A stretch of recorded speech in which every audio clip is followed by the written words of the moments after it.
करा दयाळा तुमचा अनुग्रह लादलो पावन झालो चराचरी ज्यांची केली स्मरण होय सकळ विद्यांचे अधिकरण तेच वंदो श्रीचरण श्रीगुरूंचे ते नमस्कारुणी आता वंदो रंग भूमिका कीर्तनी होते त्या लोका ताळ मृदंग श्रुती दिखा त्या माझे नमन दंडवत देवा आदि देवा जगत्राय देवा देवादि देवा जगत्राय देवादि देवा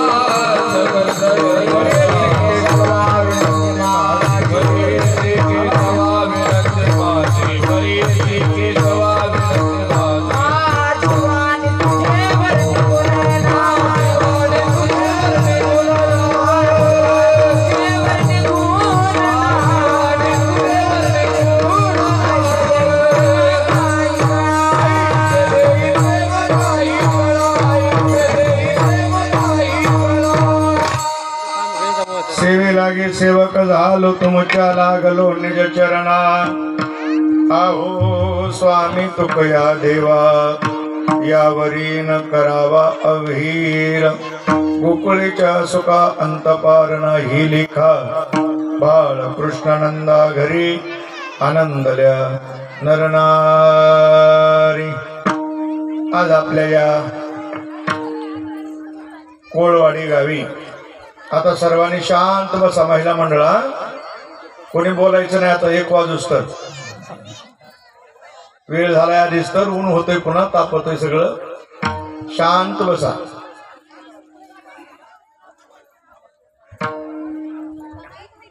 रामप्रिय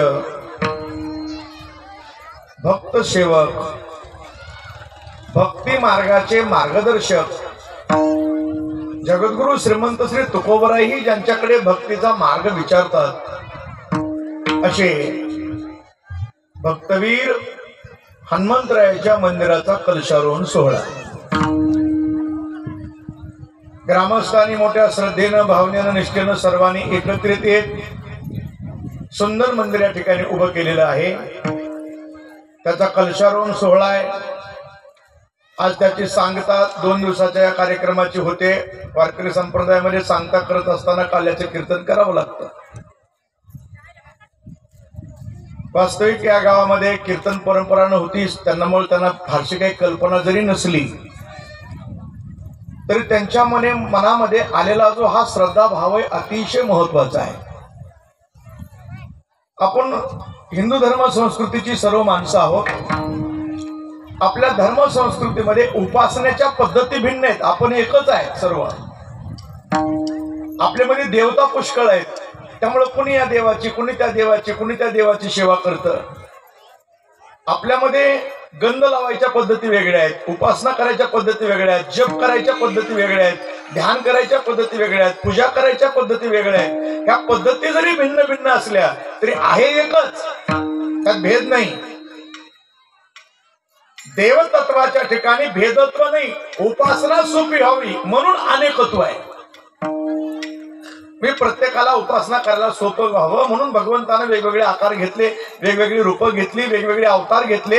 भक्ताला जशी भक्ती करावी वाटी तसा आकार।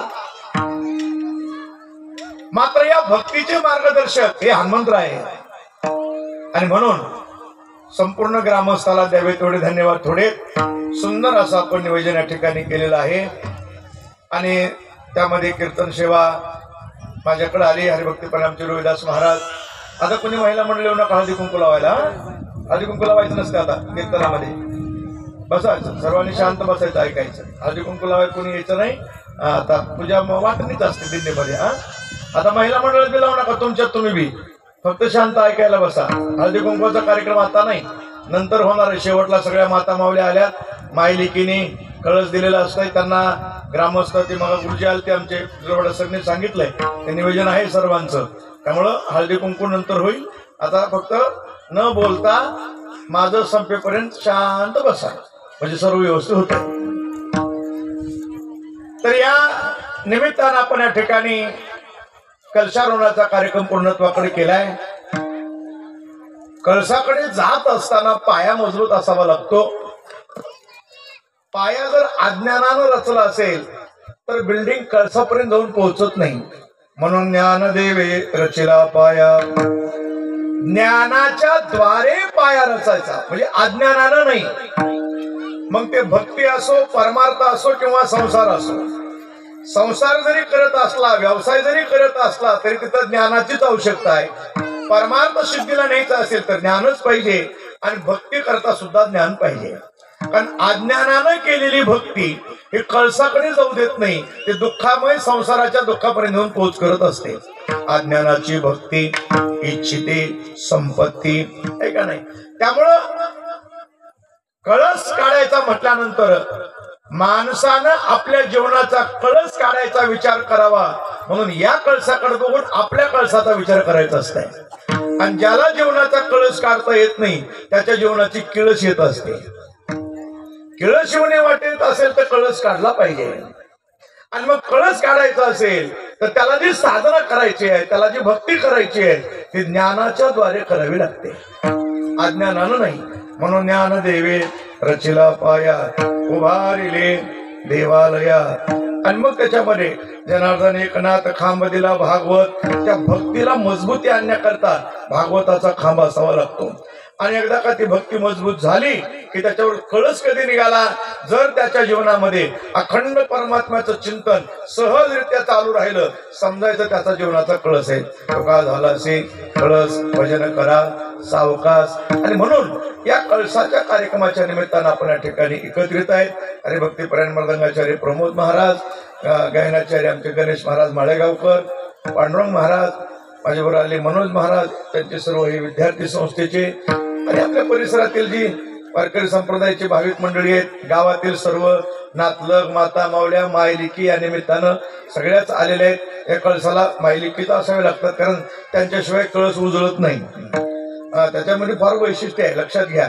मायलिकीच पैसा कळसाला का असतो त्याचं बी कारण आहे. जरा सोपं कारण सांगतो, अवघड्यातलं जाऊ द्या. मुलगा जर लग्नाला आला तर माणसं काय म्हणतात, आणि मुलगी लग्नाला आलो काय म्हणतात मला सांगा. मुलगी जर लग्नाला आली तर माणसं म्हणतात उजवायला आली, आणि मुलगा लग्नाला आला की भाजायला आला म्हणतात. तुमच्याकडे म्हणतात की नाही मला माहित नाही. आमच्याकडे म्हणते आता भाजायला आलंय, लय आगाऊपणा करा, त्याला भाजावं लागतं एकदा. मी म्हणलं का बरं असं मुलाला म्हणत असतील भाजायला आलंय. ते पुन्हा माझ्या लक्षात आलं, 4-2 वर्ष लग्न झाली त्याच्याकडे बघितलं का नाही मग कळतं ही किती भाजलंय ती. पण मुलीचं काम असतं, मुली दोन्ही घराला उजळत असते, सासरचं बी आणि माहेरचंही. मुलीच्या मनात आलं, स्त्रीच्या मनात आलं छत्रपती शिवाजीराजे जन्माला येतात, स्त्रीच्या मनात आलं तुकोबाराय जन्माला येतात, स्त्रीच्या मनात आलं ज्ञानोबाराय जन्माला येतात, स्त्रीच्या मनात आलं भगतसिंग जन्माला येतात. हे सगळी स्त्रीची सामर्थ्य शक्ती असते. आणि म्हणून मायलिकीच्या त्याच्यातून कळसाची उभारणी आहे. त्यामुळे आलेले सर्व आप्तेष्ट नातलग सर्वच मंडळी या ठिकाणी उपस्थित आहेत. या संबंधानं चिंतन करत असताना श्रीमंत श्री जगद्गुरु तुकोबारायांचा हा अभंग या काल्याचं महत्व प्रतिपादित करत असताना त्या आनंदाचं चिंतन आपल्या समोर प्रगट करणार आहे. विठाला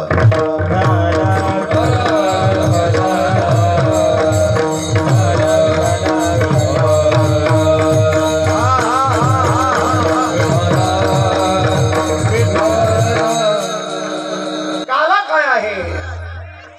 काला म्हणजे दोन पदार्थाचं केलेलं अभेद रूपानं मिश्रण म्हणजे काला. म्हणजे जुन्या काळात दूध भाकरीचा काला असायचा.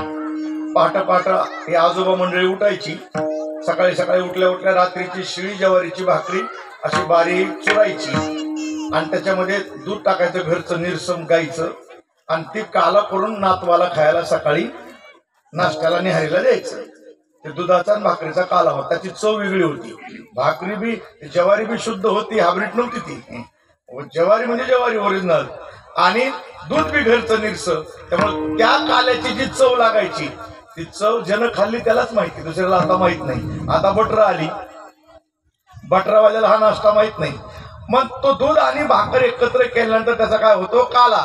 म्हणजे दूध वेगळं आणि भाकर वेगळं राहत नाही, एक जीव होतं. तसं जीवतत्व आणि ब्रह्मतत्व या दोघांचं मिलन झालं, एकता झाली की तिथं काय होतो काला होतो. त्याला काला म्हणतात. आणि मग परमात्म्याशी ऐक्य करणं हेच माणसाचं कर्तव्य आहे. बघा साखरे महाराज, आपल्याला मनुष्य देव दिला कशा करता? परमात्म्याशी ऐक्य करण्याकरता. त्याच्याशी एकता करणं म्हणजेच काला. काल्याचं 3 प्रकाराचं चिंतन आहे. एक दही भाताचा काला, दुसरा हरिनामाचा काला आणि तिसरा जीव ब्रह्माचा काला. हरिनामाचा खिचले काला, प्रेमे मोहिला साधने आणि जीवतत्व आणि ब्रह्मतत्व याचं मिलन झालं की त्याला काय म्हणायचं काला. देव आणि जीव वेगळा नाही, तो देवच झाला. देवाशी एकरूपता झाली म्हणजे काला. आणि मग त्या काल्याची आठवण राहावी म्हणून हा काला विठाला.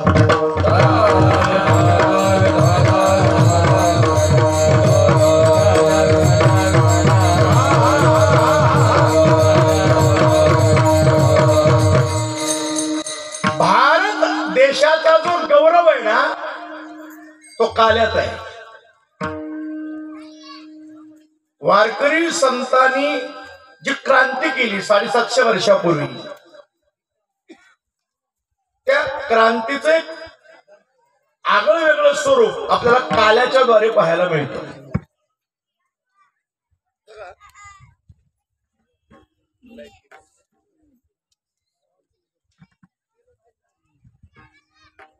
ज्या वेळेला वाळवंटामध्ये नामदेवराय कीर्तनला उभे राहतात, नामदेवरायच्या कीर्तनामध्ये चोकोबर आहेत, सावता बाबा आहेत, धनाबाई आहेत, गोरबा काका आहेत, ही सगळी संत मंडळी आहे. आणि या सगळ्या संतांनी एकत्रित येऊन जो केलाय तो काल आहे. त्यामुळं सामाजिक एकता अध्यात्माच्या दृष्टिकोनातून काल्याचं जेवढं महत्व आहे तेवढं सामाजिक दृष्टिकोनातून बी तेवढंच महत्व आहे. कारण आपली परंपरा एक गाव, एक तालुका, एक जिल्हा, एक जात, एक पंथ, एक धर्म एवढी मर्यादित नाही.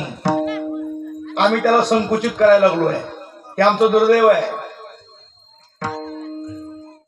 एका गावापुरती मर्यादित नाही. घेणे देणे सुखाची वरी होऊ दे या जगा. अख्ख्या जगात सुखाचा कल्लोळ करायचा आहे. देव अनेक असतील पण आम्ही वेगळे नाही. साधू संतांनी सर्व जाती धर्माला एकत्रित येऊन आनंदानं केलेला कल्लोळ म्हणजे काल आहे, हे लक्षात घ्या. आणि म्हणून वारकरी संत परंपरेमध्ये काल्याला एक वेगळं महत्व आहे, अनन्यसाधारण महत्व आहे. आम्ही ज्या देशातील लेकर आहोत त्या देशाची संस्कृती एक वेगळी विचारधारा आहे. भारतीय स्वातंत्र्याच्या पेटलेल्या यज्ञकुंडामध्ये आपल्या प्राणाची आहुती समर्पित करत ज्या वयामध्ये कपाळाला मंडवळ्या बांधाव्यात त्याच वयामध्ये हसत हसत फासावर चढणाऱ्या भगतसिंगाची ही भूमी आहे. तर कल्पना करा, भारतीय संत परंपरेचे एक वेगळी वैशिष्ट्ये आहेत. भारतीय संत परंपरा, भारतीय सिद्ध अवस्था त्याच्या जातीपंथावरून ठरत नाही.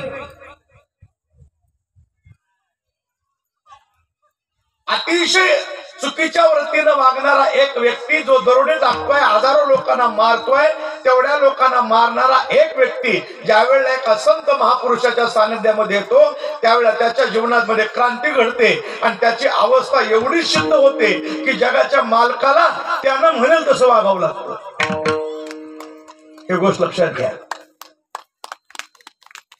ब्रह्महत्या राशी पातके अपार. वाल्मिक ऋषींचं पापाची गणती आपण करू शकत नाही. पातके अपार शब्द आहे. त्यांचा पूर्वाश्रमी वाल्या कोळ्यांचा जर जीवनाचा विचार केला तर त्यांनी किती मारली फक्त ब्राह्मणच मोजली,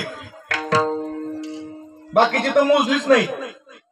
ब्राह्मण मोजली ती 7 रांजण भरले, बाकी तुमच्या आमच्यासारखे मोजलेच नाही. माझ्या मनाला प्रश्न पडला, मी म्हणलं हे ना का बरं मोजली नाहीत, आपली बी मोजाय पाहिजे किती मारली ती, हिशोब तरी लागला असता.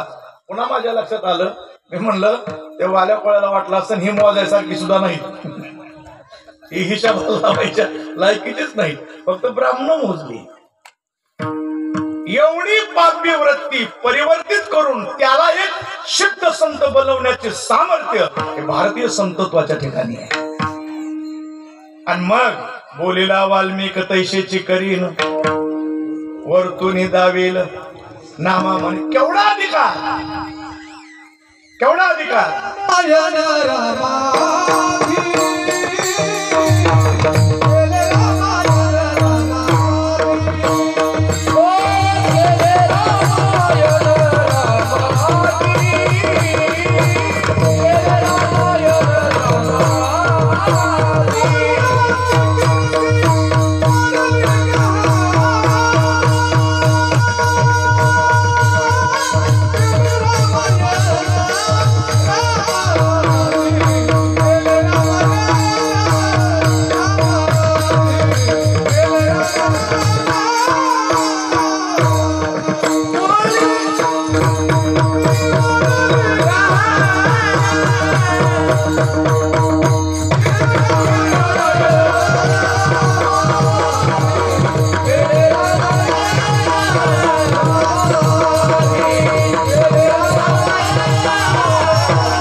पुरुषोत्तम प्रभू रामचंद्र जगाचे मालक आहे. झाडाचं पान त्याच्या सत्तेनं हालतंय, पण त्यांना स्वतःच्या सत्तेनं चालता येत नव्हतं. वाल्मिक ऋषीनं लिहून ठेवले तसं वागायचं. कोळ्याची कीर्ती वाढली, गहन केले रामायण. इतिहास नाही बरं का, इतिहास वेगळा. इतिहास म्हणजे जे झालंय ते लिहिणं. वाल्मिक ऋषीने इतिहास लिहिला नाही, त्यांनी जे लिहिलंय ते त्यानं करून दाखवलंय. याचा फरक आहे, हे लक्षात घ्या. एवढा अधिकार. म्हणून भारतीय संत परंपरेचा गौरव वेगळा आहे महाराज. आम्ही भाग्यवान माणसं आहेत. आता दुर्दैवानं आमच्या पोटाचे खळगे भरायला, आमच्या खुर्च्या टिकवायला आम्हाला झेंड्याचे कलर वेगळे काढावे लागतील. आम्हाला सगळं संघटना ते वेगळं आहे, ते जाऊ द्या. पण भारतीयांचं जे वैशिष्ट्य आहे ते एकतेमध्ये आहे. आणि ती एकता मंदिराकडे बघून शिकायची असते. मंदिरामध्ये अनेक प्रकारच्या वस्तू वापरल्यात, त्याचा आकार वेगळा वेगळा, खांबाचा वेगळा, त्याचा वेगळा, त्याचा वेगळा, वेगळं वेगळं वेगळं जरी आकार असलं तरी शेवटी कळस एकच आहे. पण आम्ही जगाला सांगतो, आम्ही वेगळे वेगळे राहत असलो, वेगवेगळे उपासना करत असलो तरी अंतिम आम्ही एकच आहे. विठाला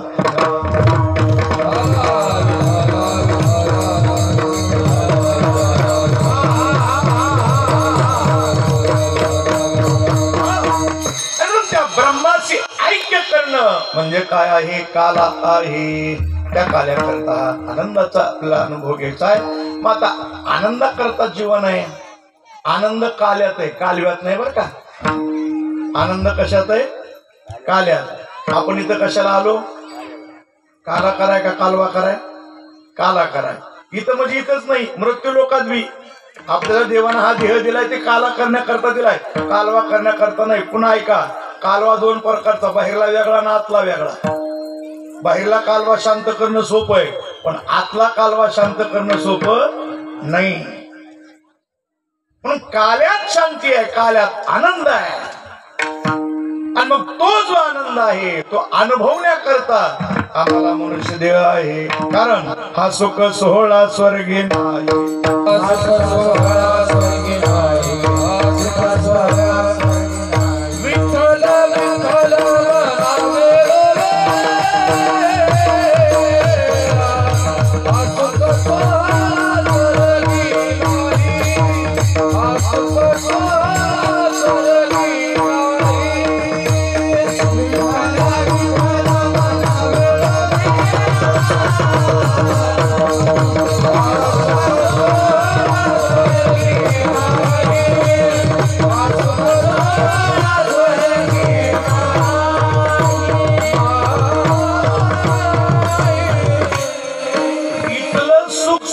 सुद्धा नाही. म्हणून आस करती ब्रह्मादिक देखोनी वाळवंटीचे सुख धन्य धन्य मृत्यू लोक म्हणते भाग्याचा काही स्वर्गीचे अमर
स्वर्गात नाही. आता मंदिर बांधलं कळस झाला म्हणजे काम झालं नाही बरं का, आता सुरू झालं. इथपर्यंत सोपं आहे. रोज देवाची पूजा झाली पाहिजे, त्याला नैवेद्य आला पाहिजे, गावातल्या लोकांनी रोज देवाचं दर्शन केलं पाहिजे आणि दरवर्षी या तिथीला तो उत्सव केला पाहिजे. मग तुम्ही लहान मोठा जसा घडेल तसा करा. आजचं एक कीर्तन मागे 2-4-5-6 दिवस केलं तर आनंदच आहे. 7 दिवस आता परिसरातल्या मंडळीचं कर्तव्य आहे त्यांना मार्गदर्शन करणं, सहकार्य करणं. नवीन मंडळीला सर्वांनी मिळून सहकार्य केलं तर ती मार्गाला लागतं, नाही तर मग ते खेळमोड होत आहे कार्यक्रम. त्यामुळे सगळ्यांनी मिळून थोडं लक्ष ठेवलं की गावकरी मंडळी करतील. मारुतीदास महाराजांनी सांगितलं रात्री, म्हणजे बरंचसं नियोजन झाले. म्हणले गुरुजी हे सगळे आहेत अंकुशराव सगळे मंडळी गावातल्या. आता मलाही परिचय नाहीत, नवीच माणसंच नवीन आहेत सगळे, पण होईल आता, काही अडचण नाही. तुम्हाला माहिती झाली, हळूहळू माहिती होत राहते. या निमित्तानं गाव एकत्रित येतं, या निमित्तानं समजा समाजामध्ये एकता निर्माण होते. हे कीर्तन कशा करतायत? हे कीर्तन देव भेटायचं नंतर बघू. अगोदर गावातली एकता, गावातला सद्भाव, गावातला सदाचार आणि एक आनंद आहे. इथली मंडळी दुसरीकडचं खायला जात नाहीत. माणसानं जे खायचं तेच खातात, म्हणून ही माणसं आहेत. बाकीचे कोण आहेत मी म्हणत नाही. विठाला विठा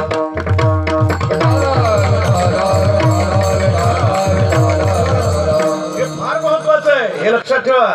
हे फार महत्वाचं आहे. विनाकारण पांडुरंग परमात्मा येतो. पांडुरंग परमात्मा पंढरपूरला कोणासाठी आला? काय कीर्तन करायसाठी आला? काय कीर्तन करायसाठी नाही आला. नेन ब्रह्म मार्ग चुकले उघडे पंढरपुराशी आले, भक्त पुंडलिके देखिले उभे केले विठेवरी. केवढा अधिकार असेल महाराज, काय सेवा असेल. म्हणून मला खूप आनंद वाटलाय गावात आल्यानंतर. मला सांगितलं मागाशी अंकुश म्हणले आमच्या गावात तसलं कोणी काहीच खात नाही. किती मोठी गोष्ट आहे. अख्खं गाव एक सात्विक आहार घेत आहे. आहार शुद्धो सत्व शुद्धी. आपल्या धर्मसंस्कृतीमध्ये आहाराच्या शुद्धतेला फार महत्व दिलंय. आहारावर बऱ्याचशा गोष्टी अवलंबून आहेत. जसा आहार असतो तसे विचार होतात, जसे विचार तसा आचार. म्हणून आहाराला महत्वच आहे. त्यामुळे सगळ्यात मोठी जमेची बाजू आहे. त्यामुळे परमार्थाची अडचणच नाही. विठाला विठा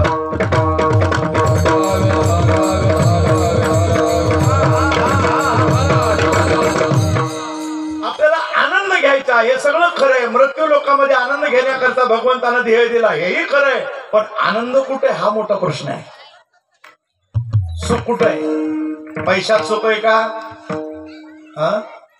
नाही. बिल्डिंग मध्ये नाही, कलर मध्ये नाही. बघा, सुखाचा विचार जर केला तर सुख आहे कुठं अगोदर याचा विचार करावा लागेल. आणि सुख कुठं शोधण्याकरता सुख कशाला म्हणायचं त्याचा अगोदर विचार करावा लागेल.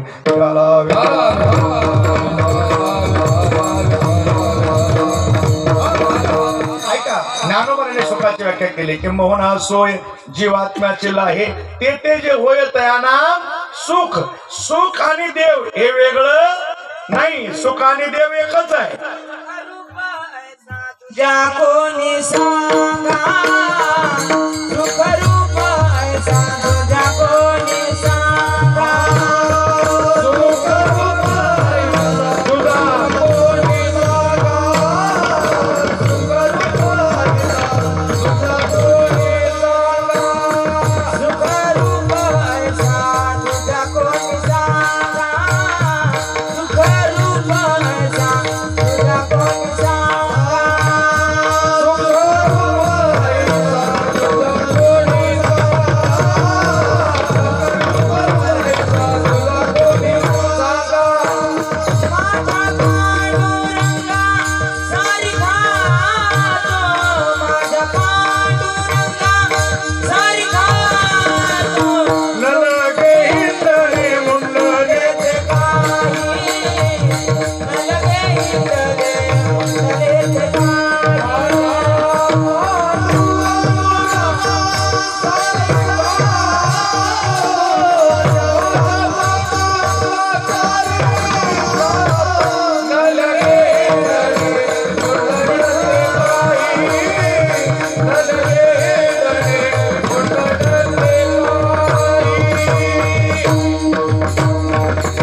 पैसा तुझा कोणी सांगा. देव म्हणजे सुख आणि सुख म्हणजे देव. मग देव आहे कुठं? गोकुळात. देव कुठं? गोकुळात. मग सुख कुठं? गोकुळात. आणि गोकुळ कुठं? गोकुळ कुठं? उत्तर प्रदेश मध्ये. अरे गोकुळ म्हणजे काय? गोनाम इंद्रिय, कुलनाम समूह. इंद्रियाचा समूह म्हणजे गोकुळ. हे काय आहे? गोकुळ आहे. आणि सुखरूप परमात्मा तत्व कुठं आहे? गोकुळात. तैसा हृदयामध्ये मी रामू, असता सर्व सुखाचा आरामू, परिभ्रांताशी कामू विषयावरी. तर सुखरूप परमात्मा तत्व गोकुळातच आहे. मग माणसं म्हणले आम्हाला का मिळत नाही आनंद? त्याला गोपाळ बनावं लागतंय. आम्ही गोपाळ नाही म्हणून आम्हाला आनंद नाही. सुख गोकुळातच आहे. गोकुळामध्ये सुख आहे. याही गोकुळात सुख आहे. त्याला गोपाळ बनावं लागेल.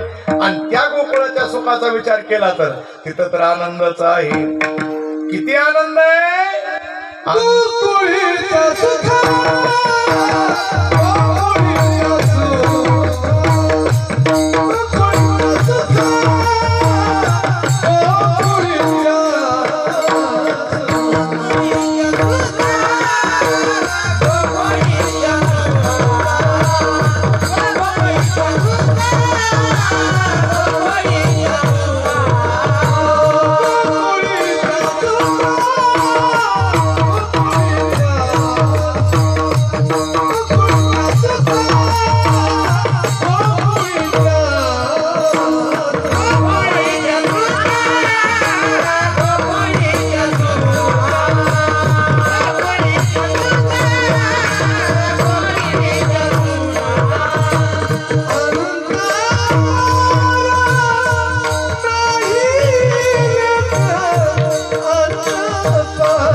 त्याचा अंत नाही आणि पार नाही. अंत पार एवढं सुख आहे. आता गोकुळात सुख का झालं त्याची दोन कारण. एक, गोकुळच्या लोकांचं अज्ञान गेलं. आणि दोन, घराघरात लक्ष्मी नांदायला लागली. सुखाची दोन कारण आहेत. अज्ञानाची निवृत्ती आणि दैन्याची समाप्ती. दैन्य गेलं आणि अज्ञान गेलं. का गेलं बरं? लोका गोकुळीच्या झाले ब्रह्मज्ञान, केलिया वाचून जप तप. त्यांना ब्रह्मज्ञान झालं. कारण ब्रह्मविद्येला जन्माला घालणार तिथं आलाय तर ज्ञानाचं पुन्हा वेगळं काय? एक. दोन, गोकुळामध्ये घराघरात लक्ष्मी नांदायला लागली. लक्ष्मीचा मालक आणि लक्ष्मी कुठं जाईल? आमची मोठी गंमत आहे. आम्हाला पाहिजे लक्ष्मी पण मालक नको. आम्ही मालकाला सोडून मालकीच्या महागा लागतो. मग का मालक काय पेढे वाटील का? मालकाला सोडून लक्ष्मी कशी राहील? बघा एकदा काय झालं, लक्ष्मी आईसाहेब आणि पांडुरंग परमात्मा दोघं विमानामध्ये पुष्पक फिरत होते आकाशात. गावगावची कीर्तनं ही बघितली. समाज दिंडीला लोक.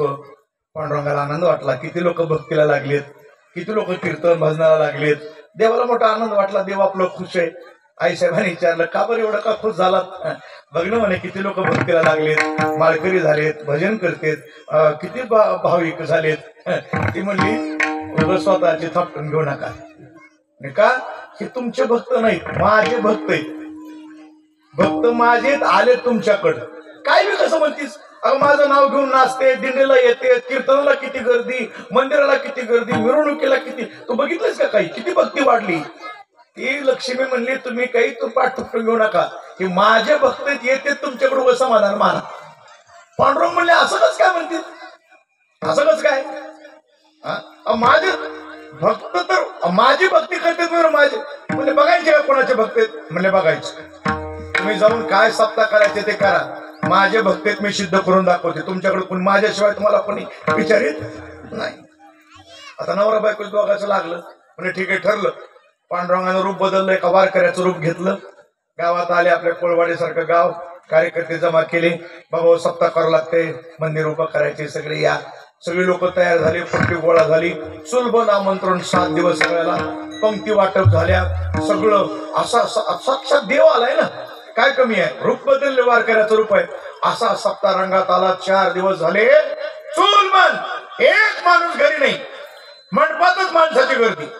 भजनाला तेवढीच, काकड्याला तेवढीच, हरिपाठाला तेवढीच, कीर्तनाला तेवढीच, जेवायला सगळ्याला. गावात स्वयंपाकच करायचं नाही ना, चूलमन आमंत्रण. हजारो लोक. गाव मात्र एक आनंदामध्ये तल्लीन झालं. 4 दिवस झाले. 5व्या दिवशी गावाच्या कडेला एक म्हातारी काठी टेकत आली. आल्यानंतर एक गावाच्या कडेला घर होतं. ती म्हणजे माय मला लय भूक लागली, जेवायला वाढ. ती म्हणली आजी आमच्या गावात चुलबंद आमंत्रण, एक वारकरी आलाय पंढरपुराहून, सप्ताह चालू आहे. आता दुपारचं भजन झालं की लगेच जेवायला मिळणार आहे, चला तिकडच पंक्तीला जीव घालते. मी चुलच पेटवली नाही, 4 दिवस झालं माझ्या घरात काहीच नाही. त्या आजीनं सांगितलं मी पंक्तीचं खात नाही, माझा नियम आहे. तिला वाटलं असं काही नियम पंक्तीचं खात नाही. मग आजी माझ्याकडे शिळी अर्धी भाकर चालेल का, चालेल म्हणली. शिळी असू दे, माझे दात पक्के वाढ. ती शिळी भाकर वाढली, तिनं खाल्ली, हात धुतला आणि तिच्या समोरचं ताट उचललं की तिथं सोन्याचा लाडू एवढा. आजी हे काय, ती मालकीन चक्रवलीच ना. ती म्हणली माझा नियम आहे, मी जिथं जेवते तिथं एक सोन्याचा लाडू देते. ते म्हणली थांबा की मग चूल पिटवी दे, गरम गरम जेवण देते. ती म्हणली माझा दुसरा नियम आहे, मी एका घरी डबल जेवत नाही. ती म्हणली 5च मिनिटं थांबा. ती आली मंडपाकडे, तिची भाऊजाई मंडपात होती, कीर्तन ऐकायला कुठलेली. ती भाऊजाई मंडपात होती आणि इकडे इकडे इकडे इकडे काय कीर्तनात खिशातले पैसे घेऊन पट्टी देऊन तिकडे लाडू सोन्याचा. चल चल चल. सगळ्या बाया आपापल्या घरी चूल पेटवायला. सगळा ताजा आजी आमच्या घरी चला, आजी आमच्या घरी चला. जाई तिथं सोन्याचा लाडू. 4-2 घरं झाले. इकडे नेमकं भजन रंगात आलतं आणि मग आवाज धनाधन यायलाय. आजीने विचारलं ते आवाज कशाचा आहे. आमच्या गावात सप्ताह आहे, टाळकरी नाचायलेत, आता जेवायला पंगत बसती दुपारच्याला, मस्त आनंदाने जेवत. सप्ताह टाळाचा आवाज आहे का. हो, टाळाचा आवाज आला की मी गावात राहत नाही, मी निघाले गाव सोडून. बाया म्हणल्या 5च मिनिटं थांबा, टाळ बंद करून येतो. बाया मंडपाकडे आल्या. मालकाला म्हणल्या गुंडाळा तिकडे लाडू आहे सोन्याचा, इथं काय खिशातली पट्टी देऊन. मला टाळ बिळ गुंडाळे. ते वारकरी मध्ये असं नका करू, थोडं राहिले 2 दिवस काला करू. काला हाला झाला, काला बिळा झाला. तुम्ही निघा म्हणले, सगळं संपलं. सगळं टाळ बांधून पोत्यात कुलूप लावून सगळी माणसं त्या म्हातारीच्या माग, आजी आमच्या घरी चला, आजी आमच्या घरी चला. तेवढ्यात ते म्हातारी नाही ना घेतला. आणि मग पुन्हा हे पोरा चपला घालून नका मध्ये. ते म्हातारा निघालं रस्त्याला. आता हा काल त्याला सप्ताह बंद पडला, बिचारा काय करेन ती वारकरी. ती रस्त्याला लागलं. म्हातारीनं लांबून बघितलं, म्हातारा चाललेलं. म्हातारा निघाली की म्हातारी बी निघाली त्याच्या माग. ती माणसं म्हणले आजी कुठे चालला. म्हणजे ती चाललंय का म्हातारं, ती माझं मालक आहे आणि त्याला मी सोडून कशी राहू. म्हणले मग ते तर होतं की सप्त्यावालं. ती म्हणली मला माहित नव्हतं कोण होतं. मात्र ते गेलं की मी निघाले. देवाला सोडून लक्ष्मी राहील कशी, राहत नाही. गोकुळच्या लोक लक्ष्मीच्या माग लागले नाही, ते देवाच्या माग लागले. आणि देवाला आपलंस केल्यामुळे घरोघरी झाला लक्ष्मीचा वास. दैन्यदारी त्रास आला, दैन्यदारी त्रास आला. घरोघरी झाला लक्ष्मीचा वास. घरोघरी झाला लक्ष्मीचा वास. दैन्यदारी त्रास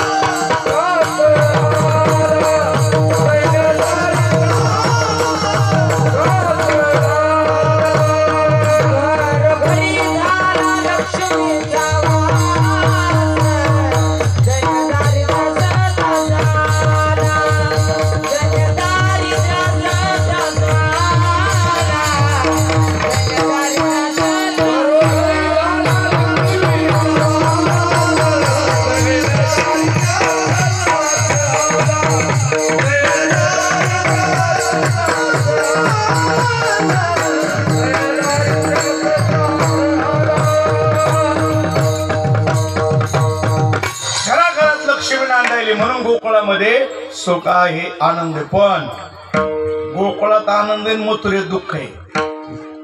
कारण देवाच्या राज्यात हे दोन्ही चलतं बरं का. एकीकडे आनंद, एकीकडे सुख, दोन्ही बरोबर चलत नाही. सुख आणि दुःख बरोबर कसं चलत? इकडे सुख आहे, कोई आ रहा है कोई जा रहा है, सायदेशी का नाम है दुनिया. मुलगा झाल्याचं सुख आहे तर आजोबा गेल्याचं दुःख आहे. सुख दुःख दोन्ही चलतं. एक वारकरी मनुष्य, कुंभाराचं वारकरी मनुष्य पंढरपूरला आषाढी वारीला निघाला. रस्त्यातच 2 मुली दिल्या होत्या. जाता मुलीला भेटून जायचं. पहिल्या मुलीची भेट झाली. माय कसं चाललंय दादा? पंढरपूर निघाला. हो. देवाला म्हणावं गेल्या वर्षी लय पाऊस काळ कमी पडलाय, सगळी मी तयारी केली, रान नीट केलंय, बिया आणलंय, लोकांचे पैसे उसने घेऊन खात आणलंय. असा पाऊस पडू दे म्हणावं 8 दिवसात की मरगात पेरणी झाली पाहिजे, म्हणजे माझं दैन्यच गेलं बघा. देवाला तेवढा माझा निरोप सांगा. ते म्हणले वारकरी मला ठीक आहे सांगतो. माय पुढे गेले. दुसऱ्या मुलीचं गाव, तिचा व्यवसाय होता विणभट्टीचा. दादा पंढरपूर निघाला. हो. देवाला म्हणा एवढं 8 दिवस पाऊस पाडू नको. मी मालकाला म्हणत होते इटभट्टी लावू नका, आता पावसाळ्याचे दिवस आहेत, 10 लाखाची इटभट्टी लावली, लय माती होईल माझी. देवाला म्हणा पाऊस पाडू नको. आता वारकऱ्यांना काय करावं सांग. देवाच्या राज्यामध्ये दोन्ही गोष्टी आहेत, सुख बी आहे, दुःख बी आहे. गोकुळात सुख आहे, मथुरेत दुःख आहे. कारण काय? आणखीन काय का? सज्जन माणसं एकत्र आली, गाव एका जागेवर आलं, आनंदानं नाचू लागलं की दुष्ट प्रवृत्तीच्या लोकांना ती बघवत नाही. त्यांची मीटिंग भरते. कुछ करना पडेगा इसमें, हे बंद पडलं पाहिजे, जमणार नाही. त्यांची मीटिंग लगेच सुरू होती तिकडं. गाव एका जागेवर, गावाची एकता निर्माण झाली ही बघवतच नाही कुणाला. कंसाला, आपल्या कंसात त्याला मीटिंग भरवली. अरे गोकुळात आनंदी आनंद चाललाय, काय गुड्यान काय सगळं तिकडे सगळं उत्सव चाललेला आहे. आणि एवढा आनंद गोकुळात चालू आहे, तुम्ही खुशाल बघत बसलाय. सगळी मीटिंग बसली. काय कारण आहे आनंदाचं सांगा बरं. त्याने सांगितलं गोकुळाच्या आनंदाचं कारण दुसऱ्या चरणात. बाळ कृष्ण नंदा घरी, बाळ कृष्ण नंदा घरी, बाळ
कंसाने विचारलं गोकुळात एवढा आनंद व्हायलाय, काय भानगडे, काय कारण? कंस म्हणला, त्या एका माणसानं सांगितलं ते दरबारातल्या बाळकृष्ण नंदा घरी भगवान कृष्ण आलेत जन्माला, म्हणून आनंद चाललाय. अच्छा, मग आनंद संपविला पाहिजे. काय बघा दुष्ट लोक असतात, आनंद बघवतच नाही त्यांना, आनंद संपवायचंच बघतात ते. काहीतरी करून संपवा. म्हणजे कोण जातंय त्या बाळाला मारण्याकरता? आता लहान बाळाला मारायला का शूर माणसाचं काम आहे का? सगळे खाली माने घालून बसले. अरे हाय कोई ना मारवी. मग एक महिला उभा राहिली, सरकार हम हाय, मी जाते मारून येते. कंस म्हणला बस खाली, तुला कोणी उठी तिथं? दाता लावणी, केस कुपाटी लावली, कलर डांबऱ्यान कंपनीचा माल, नाक मशीन पाय दिले, हाय काय मिळ कशाची कशाला? तुला कोणी उठी तिथं गोकुळामध्ये? तिथं किती आनंद चाललेला आहे. ते म्हणले तुम्हाला माहित नाही मी मायावी आहे, दाखवते तुम्हाला रूप. तिनं रूप बदललं, अशी सुंदर दिसायली जण काही स्वर्गातली स्वर्ग. हा आप बात बन जाएगी. पण मारणार कशी बाळाला? म्हणजे बाळाला मारणं सोपं आहे. मी स्तनाला हलाल नावाचं विष लावणार, वरून गोकुळात जाणार, त्या बाळाच्या मुखामध्ये माझं स्तन गेलं की विष त्याच्या तोंडाला लागणार तर पुढून मरणार, काय लागतंय त्याला मारायला. अरे पण तुला माझा शत्रू तो बाळ कृष्ण तुला ओळखू येईल कसा. ते म्हणजे 6 महिन्याच्या आत जेवढी बाळ जन्माला आली तेवढी मारते. दुष्टाची दुष्टबुद्धी बघा किती वाईट असते. आणि ही पुतना नटून थटून गोकुळामध्ये भगवंताला मारण्याकरता आली आहे. आणि गोकुळामध्ये जो आनंद चाललेला आहे तो कसा चाललेला आहे. गुडिया तोरणे गुडिया तोरणे गुडिया तोरणे गुडिया तोरणे गुडिया तोरणे गुडिया तोरणे गुडिया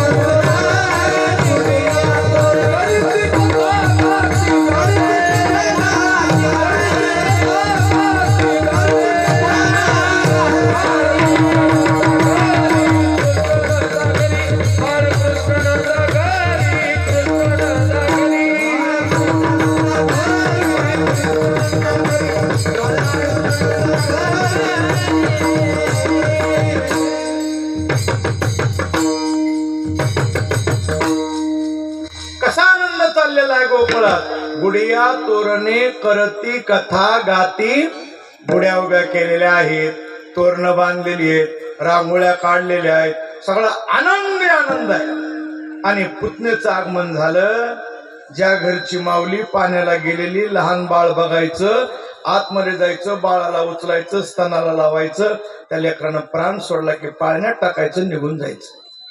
ती बिचारी आई पाण्याहून माघारी आल्यानंतर तिनं मरून पडलेलं बाळ पाळण्यातलं बघावं, मोठ्याला हंबरडा फोडावा. दीन दुर्बळाची मारित बालके. दीन दुबळ्या लोकांची बालक मारत मारत मारत नामामध्ये आली नंदाची आघरा. स्वरूप सुंदर देवांगना. लहान बाळ मारत मारत मारत नंद बाबाच्या वाड्यावर आली. यशोदेनं बघितलं, ये माय. ओळख नाही पण फार सुंदर होती दिसायला, अंगावर दागिने, बसलं हळदी कुंकू. कशी आलीच, कोण काय ओळखील नाही. अगं ओळखील नाहीस का, मी तुझी लैला आमच्या नात्याची बहीण आहे. तुझ्या लग्नाला काही येणं झालं नाही पण पोरग झालं म्हणून कळालं म्हणून भेटायला आले. तुझ्या बाळाला बघायचे मला. अगं आताच लेकरू पाळण्यात टाकून झोपी घातले, झोपत नव्हतं, आताच झोपलंय, थोडं बस. भगवान कृष्ण म्हणले, आमच्या आई साहेबाला धंद्यातलं कळतच नाही. भवानीच्या पर्याले गिऱ्हाईक सोडायचं असते का. आपला धंदा काय, घेऊन या चक्र गदा हाची धंदा, भक्ता राखे पायापासी. भगवान रडायला लागले. त्या अगं रडतोय की ग, म्हणजे जा घ्या जा. तिला तेवढंच पाहिजे होतं. हे आतमध्ये गेली, बाळाला उचललं, मांडीवर घेतलं आणि भगवंतानं डोळे बंद केले. डोळे का बंद केले त्याची पुष्कळ कारणे फक्त 2-3 सांगतो. एक कारण असं आहे, भगवान म्हणले इथपर्यंत येण्याकरता त्या पापींना माझ्या बऱ्याचशा सवंगड्याला मारलंय, त्यांना मला मुक्त करायचंय. पुन्हा कोणाला मारलं हे बघण्याकरता देवानं डोळे बंद केले. एक. दुसऱ्या संतांना सांगितलं कारण दुसरे, म्हणजे काय कारण आहे. भगवंतांनी डोळे याच्यासाठी बंद केले की मला मारायला काही येईना, पण हिच्या मांडीवर बसून मी हिचं दूध स्तन मुखात घेणार आहे. म्हणजे अशी पुण्यवान मागलची कोण आहे, की मागायला जन्मातली कोण हे बघण्याकरता डोळे बंद केले. ही कोण होती, रत्नमाला बळीराजाची. ज्या वेळेला बळीराजा दरबारामध्ये भगवान गेले आणि भगवंतानं सुंदर गोंडस रूप बघितलं की हिला पाना फुटला होता, पण बापाला पाताळात घातलं म्हणजे पुन्हा वैर भाव निर्माण झाला. वैर आणि सख्य दोन्ही निर्माण झालं म्हणून तीच पुतना बनून आली आहे रत्नमाला. मागलं सगळं सांगत नाही, ती रत्नमाला आहे. तिसरं कारण सांगतो एक महत्वाचं, पुन्हा बाकी सांगत नाही. तिसरं कारण महत्वाचं एवढं आहे, भगवंताने डोळे याच्यासाठी बंद केले. डोळे बंद केले आणि भगवान शंकराची प्रार्थना केली. हे भोले बाबा, हे भोले शंकर, लवकर या. तुम्हाला समुद्रातलं निघालेलं विष पिण्याचा अभ्यास आहे, मला लोणीन दूध खायचा अभ्यास आहे, मला विष प्यायचा अभ्यास नाही. तुम्ही या, विष तुमच्याकडे घ्या, दूध मला पाठवा म्हणून वशील लावला.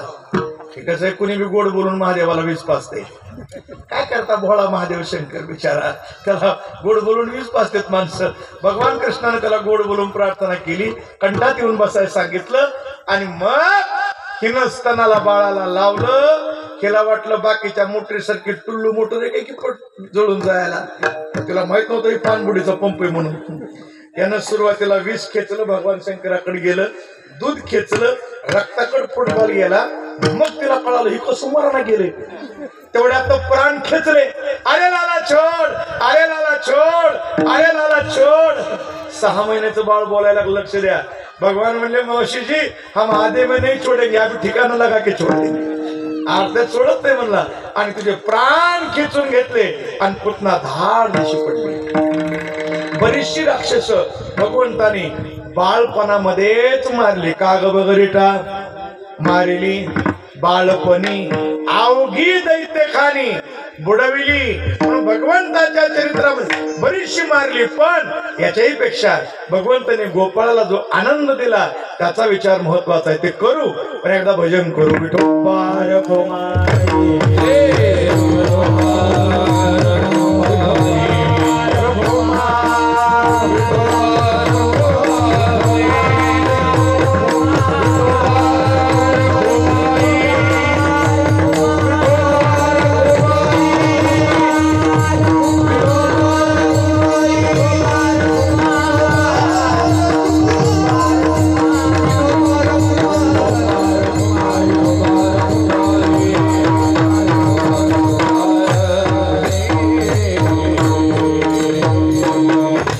यशोदा मैयानं उठावं, कन्याला आंघोळ घालावे, सुंदर नटवावं. एक वाक्य लक्ष देऊन ऐका. भक्ती निर्गुण ब्रह्माला नटवते आणि ज्ञान ब्रह्माला जाणत असतं. यशोदेनं नटवायचं, सुंदर आंघोळ घालायची, कमळेला पिवळा पितांबर, दंडामध्ये कृष्णाच्या बाजूबंद, केसरी गंधाचा टिळा, काजळाचा टिकळा, गळ्यामध्ये नीलमणी, वरी केसाचा असे वरी माथ्यावर बांधायचं. त्याला काय म्हणते तुमच्यावर, काय म्हणते? लहान लेकराच्या वरी केस बांधते ते जुट्टानं, जुट्टू. आमच्याकडे जुट्टा म्हणतो, जुट्टू. भागाभागात शब्द बदल असतात. असं वरी जुट्टू बांधायचा, त्याच्यावर एक मोराचा पंख खवायचा, भगवंताला असं सुंदर नटवायचं. आज जगाचा मालक यशोदा मैयाच्या अंगणात रांगू लागला. कसा रांगू लागला? तळवे तळहात, तळहात टेकीत,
टेकीत डाव्या गुडघ्याने रांगत रांगो लागला अंगणी, माथा जावळाची वेणी.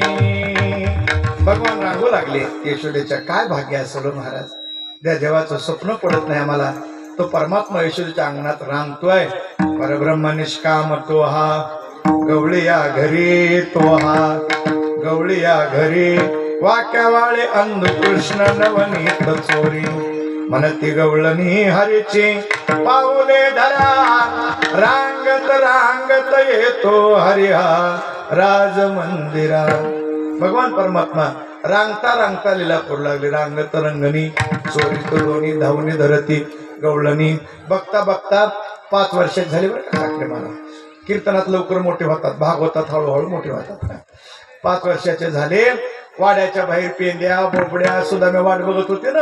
भगवान आम्हाला आनंद आहे का नाही का? सगळा आतमध्येच महिला मंडळाला पहिल्या सुरुवात आनंद देवानं कोणाला दिला?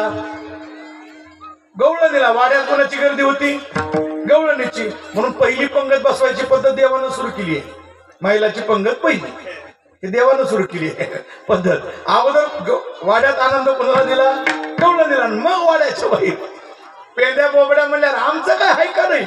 सगळं महिला मंडळाचीच पंगत. आम्हाला थोडा तरी आनंद द्या, आमचा विचार करा.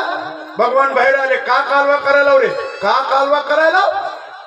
आमचा काही विचार आहे का नाही? मागच्या अवतारा झाडाचा पाला खाऊन जगलो, आम्हाला तरी आता खाऊ घालायचं बघा. अरे म्हणजे आपल्या गावात एवढं दूध, एवढी सगळं दही दुखत, तुमची तब्येत अशी उद्बत्ती छाप. गोपाळ म्हणले सगळं दूध डेअरीला, आमच्या डेअरीला काहीच नाही. अरे मागून बघा, मागून कोण देतोय? मग तुम्हाला खायचंय का? मग उपाशी मारायचंय का? मग खायचंय ना, या माझ्या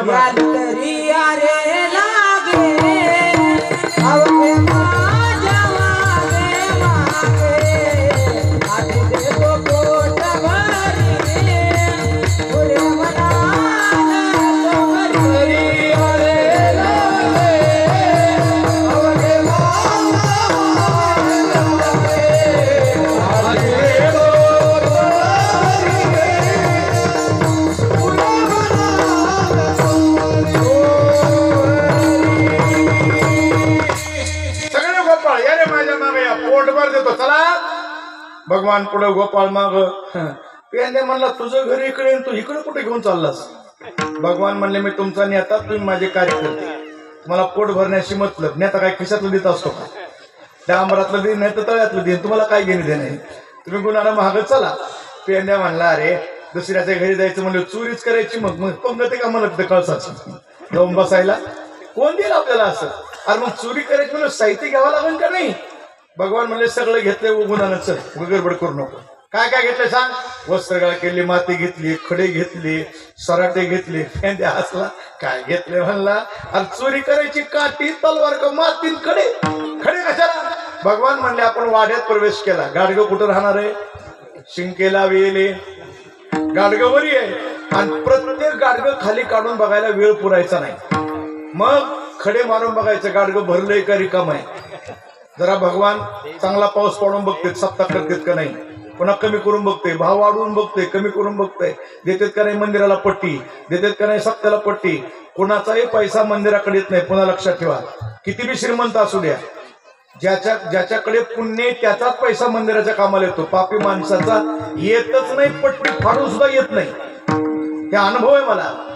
मी शास्त्र बी तेच सांगतोय. सुशिलो मातृ पुण्यनं, पितृ पुण्यनं, चातुर्यता, दातव्य वंश पुण्यनं, आत्मपुण्यनं सभा घेता.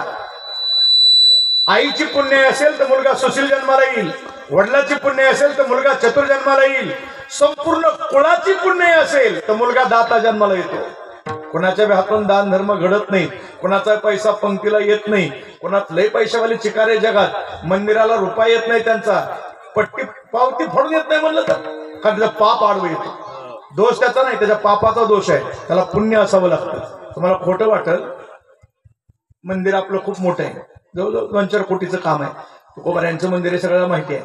आम्ही ज्यावेळेला मंदिराच्या परिसरात वर्गणी गोळा केली त्यावेळेला पैसा भरपूर जमा झाला. पण तुम्ही अंदाज करा, पावत्या फाडून न आलेले पैसे किती असतील? पावत्या तर दिल्यात पण त्यांनी पैसे दिले नाही. आणखी माझ्याकडे गटात हाच आहे, ती पैशावर ठेवा लागतं ना बांधून. पावत्या फाडून पैसे न आलेले असे किती पैशाच्या पावत्या फाटल्या असतील? न आलेल्या पैशाच्या 35 लाख. 35 लाख रुपये पावत्या फाडल्या त्यांनी, पण पैसे दिले नाही. तिथे ह्या हिशोबाला आम्ही बांधून ठेवलं की न आलेले पैसे. पुन्हा मागितले बी नाही, त्याची गरज बी पडली नाही. देणाऱ्याने पुष्कळ दिलं, तो भाग वेगळा. पण त्यांचे काल नाही, त्यांचं पाप आडवय ना. त्यांच्यापाशी पैसे नाहीत असं नाही का, पैसे आहेत पण त्यांचं पाप परमात्माकडे येऊ दे नाही. म्हणून ज्याचे पैसे मंदिराला आले समजायचं नक्की आपल्या कुळात कुणीतरी पुण्य केले, तेव्हाच आपले पैसे इथे आले. विठ्ठला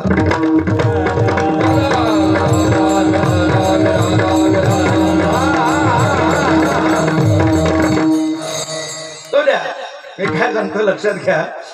भगवान म्हणले तुम्हाला पोटभर खायला देतो माझ्या मागा, पण खडे कशा करता घेतले तुम्ही? म्हणले गाडगर कामाई का भरलंय ते बघायला. पान पेंड्या हुशार होता, म्हणला खडा जर गाडग्याचा हुकला गवळणीला लागला तर गवळण जागे जाऊन महाग लागल्यावर भगवान म्हणले अरे ही सराटी कशाला घेतली, सराटी फेकायची रस्त्यात, तुझ्या पायात मोडला आपण पळून जायला मोकळे. आणि पेंड्या म्हणला चप्पल घालून आली तर. सराटे म्हणजे रिद्धी सिद्धी. एखादा भक्त जर देवाच्या जवळ आला भगवान त्याला रिद्धी सिद्धी देऊन टाकतात. त्याच्यात भक्त अडकाला देव पळायला मोकळा.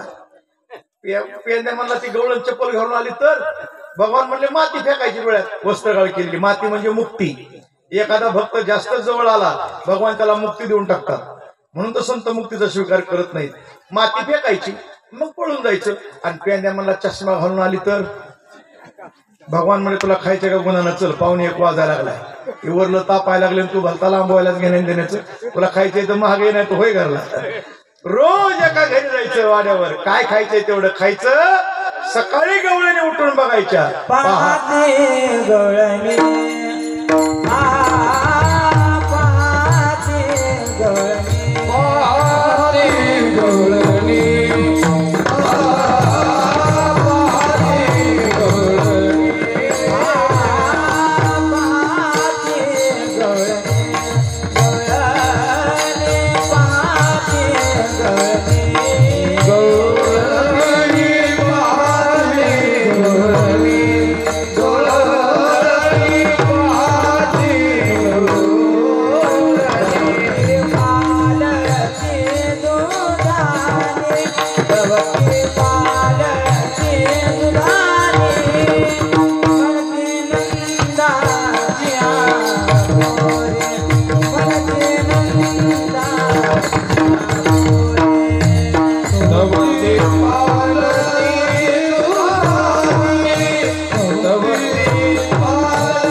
कोण चोर असल म्हणते नंदाची आपुरी, आज चोरी केली खरी. नंदाचंच पोरग आहे, त्याच्याशिवाय दुसरा कोणी असा चोर तया विनाशी नव्हे दुसरी आईशी, त्याच्यासारखा चोर नाही. असं चला चला चला सगळ्या मिळून चला. तेवढ्यामध्ये सासूबाई म्हणल्या माय मी गेले असते पण आधीच आमचं त्यांच्या वाड्याचं पटत नाही. सुनबाईला सांगितलं तुम्ही सगळ्या मिळून जा आणि यशोदेला सांगून या. तर सुनाला तेवढंच पाहिजे होतं, नटून निघाल्या. कारण आतापर्यंत सुनाला वाड्यावर जायला मिळालं नव्हतं. तिथं 3 प्रकारच्या गवळणीत, कोणी सुना, कोणी लेकी, कोणी एकी स्वतंत्र. कर्म, उपासना आणि ज्ञान. दोऱ्या त्या अध्यात्म सांगत नाही. पण त्या काळात राष्ट्रपती राजवट होतो. सासू बोले आणि सुना हाले, ताकद नव्हती. आता नाही, आता सरकार बदली झालं. आता सून बोले कुशाला सासू हाले म्हणायला सरकार बदली झालं. आता ते का तसा होता, जायला मिळालं होतं. नटून थटून निघाल्या सुना, नवारी साडी नथनी वगैरे. यशोदेच्या अंगणात गेल्या. यशोदा ए नंदराणी बाहेर. यशोदा आली, बघितलं तर एवढ्या गवळणी नटून थटून. का ग हळदी कुंकू नाही आलो, पुढे तुला कृष्ण. आता गवळीने विचार केला अगोदर कृष्णाला बघून घेऊ, काळ आहे का गोर आहे, रात्रीची येते रात्री जाते, अगोदर बघून मग त्याला सांग कुठे तुझा कृष्ण बोल. यशोदा म्हणणे माय बोलवते ग, कालवा करू नका, बोला अगोदर. यशोदा मयानं हाक मारली. कन्हैया, काय ताकद असेल भक्तीची. असं कन्हैया हाक मारल्याबरोबर यशोदा मात्याची ताकद किती महाराज, भक्तीचे सामर्थ्य किती आहे. जगाचा मालक आई आलो, लाला ये रे लवकर आलो आई. विश्वाचा जनिता म्हणे यशोदेशी माता, नवल केवडे केवडे. आई आलो आलो आलो. भगवान परमात्मा पळत आले आणि पळता पळता पायातली पैजण वाजू लागली. रुणुझुणू रुणुझुणू वाजती पैजण. आणि त्या पैजणाचा नाद घुमला. त्या नादाला गवळणी लुब्ध झाल्या आणि लुब्धली नादी लागली समाधी. बघायला हे आलं. आल्यानंतर बघितलं बापरे, म्हणला मोर्चा तर घरीच आलाय. बाहेर असता तर तिकडल्या चहा पाणी करून भागविलं असतं. लेकिन गडबड हो जाएगी, कुछ ना कुछ तो करना पडेगा. पण लहान लेकरं मोठी हुशार असतात, त्यांच्याकडे ढाल असते मजबूत. काही उद्या तिकडे काही उद्या येणार पळत ना आईच्या साडीच्या पदराला. आई म्हणणार माय माझं लेकरू किती गुणाचे, डबा पालता केला त्याला गुणाचे.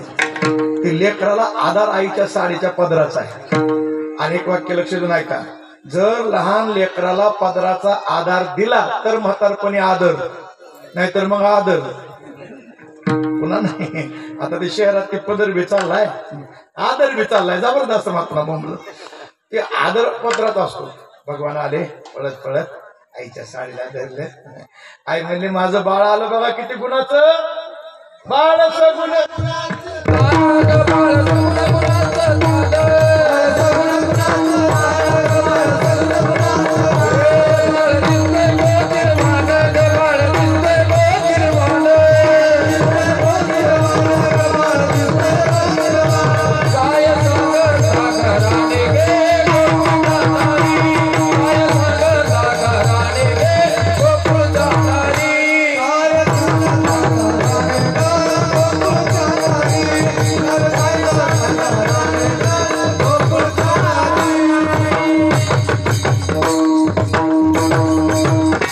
बाळ सगुण गुणाचं.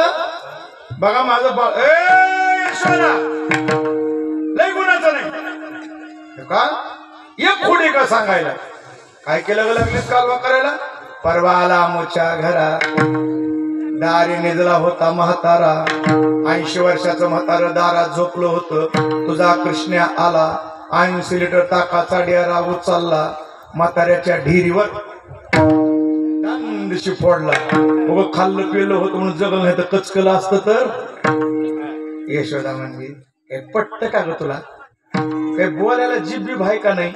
अगं माझं लेकरू 5 वर्षाचे बाळ माझे गे, अंगणी खेळ खेळे 5 वर्षाच्या लेकराला 80 लिटर ताकात उचलत असते वय.